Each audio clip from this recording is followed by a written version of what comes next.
Hi, Elliot. Hi. It's so great having you here with us Thank you. today. It's great to be here. So I have a few questions for you.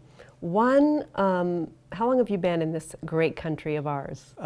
We have been here about 15 months. Whenever I say in America, I always count my wife as well, because I've been here with her and she's brought me here. So about 15 months now, yeah.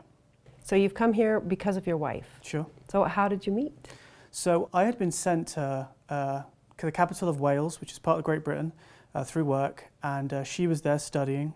She plays the violin, very talented. And we were out one night and the beers were flowing, as it always are. And I caught her from across the room, as you'd expect if you'd ever met her, and went and spoke to her, and we had our next date. We had a date the next day, and we sort of went from there, really.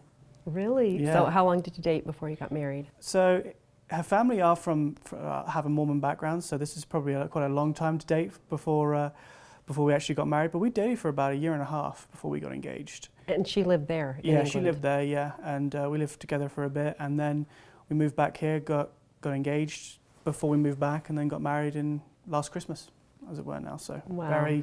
2016, which was pretty magical. Congratulations. Thank you. Well, we love having you here. Yes, So I love being here. Utah's great. I asked you before if you have a funny story to tell us about being in America. Yeah, so a lot of people ask me a lot what it's like living here and the changes and differences, but I have to say that, and this is maybe me or what it is, but I've seen quite a lot of movies, so my interpretation of the police force here is very different than most people, because most people are just like, if you keep to yourself and you don't do anything wrong, everything's fine. But I remember one afternoon, and I was at this house in Draper where I work, and my boss was Gabe, and he was in the other room, and I was in the other room, and I had my headphones on, and I was, working hard at the grind, and when you have those noise-cancelling headphones, you can't hear anything. Anyway, cut long story short, I heard what sounded to me like a fire alarm, or like an alarm for the house, and I thought to myself, well, in the pecking order of the people in this house, I'm the last person to go and deal with it. So I just thought, I'll ignore it. It is what it is.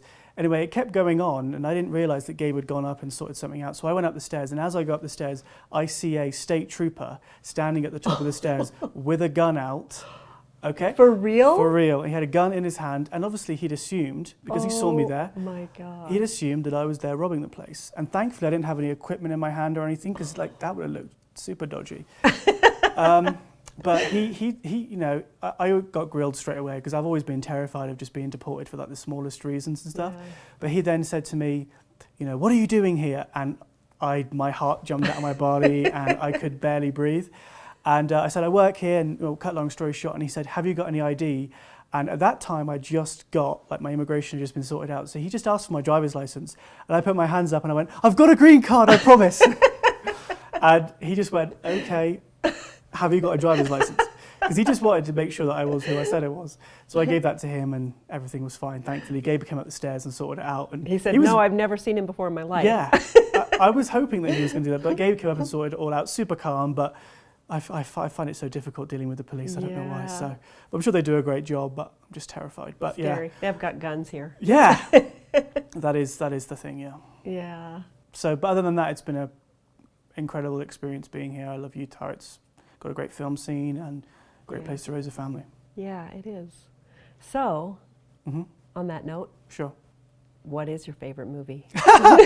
Wow. Okay, so I'll give you a brief snapshot of how I became so obsessed with movies. When I was about 14 or 15, all I would really watch is the movies that my other friends would watch. So, it was just the action movies and stuff like that. And I liked the occasional, whatever. I would watch Singing in the Rain with my dad, or I'd watch one of those old films.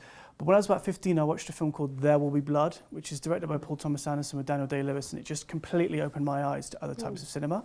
And from then on, I bought this book called The 1001 Movies to Watch Before You Die. And I basically just went through, and it lists 30 movies from every single decade, from the 20s, the 30s, the 40s. And I went through every single one. I've seen probably about 5,000 since then. But if I had to choose my favourite one, I remember it was a cold Sunday morning and I woke up and I opened the book and it said, there was this movie called Days of Heaven by Terrence Malick. I don't know if you've heard of it. It's got Richard Gere in it. Absolutely terrific film. And just put it on and I was like, whatever. And I just was completely enamored with it. And you could take any frame from that movie, any still shot from that movie, and put it on a wall in an art museum, and it would sell. Because it's the most beautifully photographed movie of all time. And it's a story about a man and wife trying to kill her husband. They're having an affair, but it's an extraordinary movie. So, but there are so many, but I have to choose that one. So I'm going to have to get that book. Yes, they do a new one every single year. They update it with Oh, like really? new editions for that year. But I have like the 2011 one or something. But I've seen every Wow. one, and then it's a great sort of starting point Yeah. if you're interested in films. So that's why I did. So My husband's probably seen most of them. I should hope so. Right. Yeah, I know Sean very well. He's a good guy, and like he likes his films too. But I'm always like, oh yeah, you know that movie with that guy Yeah, and the girl with the hair? What was that called? yeah. You need more information than that. that's Yeah, kind of my trouble. for sure. So I know that food is very different Sure. here and where you come from in England. Mm-hmm. So what's your favorite food at home in England? Oh, wow. What's your favorite thing to eat there? That is a good question. I wish I could give you a smart answer here where it's a very healthy, sort of answer. Unfortunately, that's not me. But if I have to say one specific sort of facet, I mean, I know Americans are very proud of their breakfasts here, but I just like the good old-fashioned English breakfast, which is we've sort of been renowned for. It's not very healthy, but I miss that a little So bit. what is it? It's English breakfast, English exactly. breakfast. Baked beans, sausage, hash browns, fried egg, fried bread. So not very. It's not it's not a Michelin star cuisine, but I do miss that. So fried bread, you mean yeah. like toast or No, like you a French actually fry toast? it. You actually fry it. Really? Yeah, you just fry it. It's really bad for you, but it's really delicious. But then there's also other types of breakfast food that we have that you just can't get here, Yeah. and certain aspects of different kind of food. But the food here just tastes very, very different. It took a while for me to get used to it. Sort of like I don't know if it's as good for you. So, Yeah, but that's what I'm I'm sure missing. it isn't. No, but it took my while for my body just to get used to the different kind of water, because we have fluoride in the water here and we don't have that in the UK. Yeah. So, but I'm thinking after about 15 months, I'm pretty good now. Yeah. Thankfully. Adjusted. I've adjusted well, yes, so which is Okay, pretty good. So what's your favorite American food? That is a good question. Probably American food. Okay, so America do barbecue really well. Okay, now I know that the best places to have that are in Texas or Missouri. I heard from yesterday as well. Yeah. But in Utah, they have a place called R&R. It's downtown. It's absolutely wonderful. So I'd have to say barbecue for sure. Yeah. Because I'm a big meat eater, so that's good for sure.